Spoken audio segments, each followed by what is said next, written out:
அன்பர்கள் அனைவருக்கும் அன்பான இனிய ஆன்மீக வணக்கங்களை தெரிவித்துக் கொள்கிறேன்.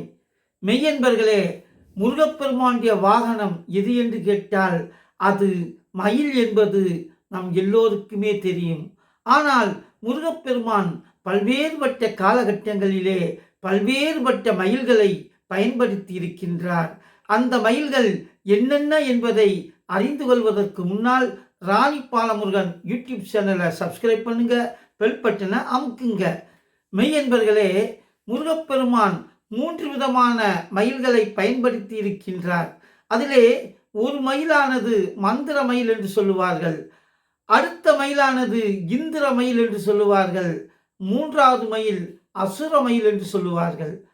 அன்பர்களே, முருகப்பெருமான் கைலாயத்திலே எம்பெருமானாக இருக்கக்கூடிய சிவபெருமானோடும் அன்னை பராசக்தியோடும் விநாயகப் பெருமானோடும் அமர்ந்திருக்கின்றார்.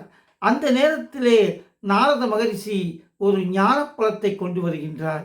இந்த பழத்தை முழுமையாகத்தான் சாப்பிட வேண்டும், இந்த பழத்தை பெறுவதற்கு யாருக்கு தகுதி இருப்பது என்று சோதிக்க வேண்டும் என்று சிவபெருமானும் பார்வதி தேவியும் முடிவு செய்கிறார்கள்.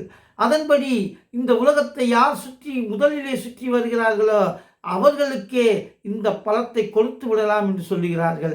அதன் அடிப்படையிலே விநாயகப் பெருமான் தாய் தந்தையரை சுற்றி வந்து அந்த பழத்தை பெற்றுக்கொள்கின்றார். ஆனால் முருகப்பெருமானோ மயில் மீது ஏறி இந்த உலகத்தை சுற்றி வருகின்றார். அப்படி வந்தவுடனே விநாயகப் பெருமான் வெற்றி எனக்குத்தான், பழம் எனக்குத்தான் என்று சொன்னார். அதாவது விநாயகப் பெருமான் எல்லாம் வல்ல சிவனுக்குள்ளும் பார்வதிக்குள்ளும் இந்த உலகத்தை கண்டார். ஆனால் எம்பெருமானாக இருக்கக்கூடிய முருகப்பெருமானோ இந்த உலகத்தில் இருக்கக்கூடிய அத்தனை உயிர்களிலும் பரம்பொருளாகிய சிவத்தை கண்டார். இதற்காகத்தான் இந்த நாடகம் நடத்தப்பட்டது.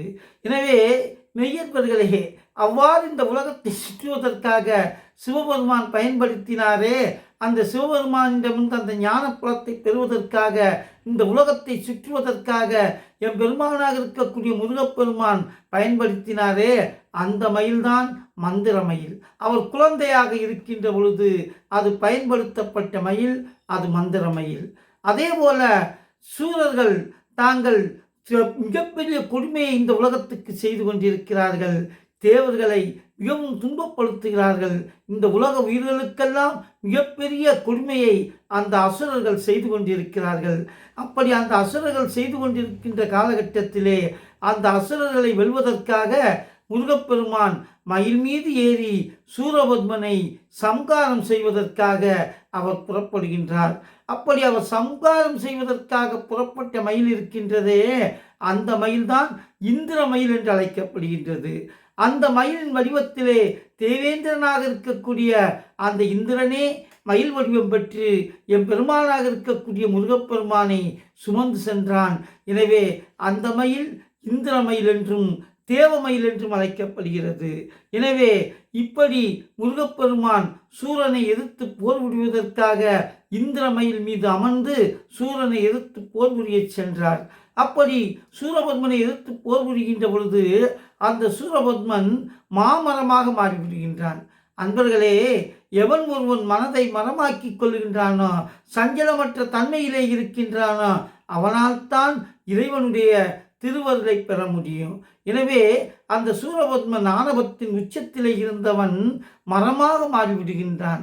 அப்படி மரமாக மாறியவுடனே முருகப்பெருமான் தன்னுடைய கையிலே இருக்கக்கூடிய அந்த வேலாயுதத்தால் அந்த மாமரத்தை 2 கூறுகளாக பிளக்கின்றாள். அதிலே ஒரு கூறிலே இருந்து சேவல் வருகின்றது, மற்றொரு பகுதியிலிருந்து மயில் வருகின்றது. அந்த மயில்தான் அசுரமயில் என்று அழைக்கப்படுகின்றது. அந்த அசுரமயில் ஆணவத்தை இழந்த சூரபத்மனுடைய வடிவம்தான் அந்த அசுரமயில். அந்த மயிலே தான் முருகப்பெருமான் இன்றளவும் அவள் அமர்ந்து இந்த உலகத்துக்கெல்லாம் அருள் செய்து கொண்டிருக்கின்றார். எனவே நாமும் அந்த ஆணவம் என்கின்ற அந்த தன்மம் என்கின்ற மாயை என்று சொல்லப்படக்கூடிய இந்த மும்மலங்களையும் நாம் கைவிட்டோம் என்று சொன்னால் முருகப்பெருமானுடைய அருள் நமக்கு கிடைக்கும். அந்த அருளை முருகப்பெருமான் தருவதற்காக அந்த மயில் விரைந்து நம்மிடையே அந்த முருகப்பெருமானை கொண்டு வந்து சேர்க்கும். அப்படி கொண்டு வந்து சேர்க்கின்ற பொழுது முருகனுடைய அருள் நம்முடைய அன்பர்கள் அனைவருக்கும் கிடைக்கும்.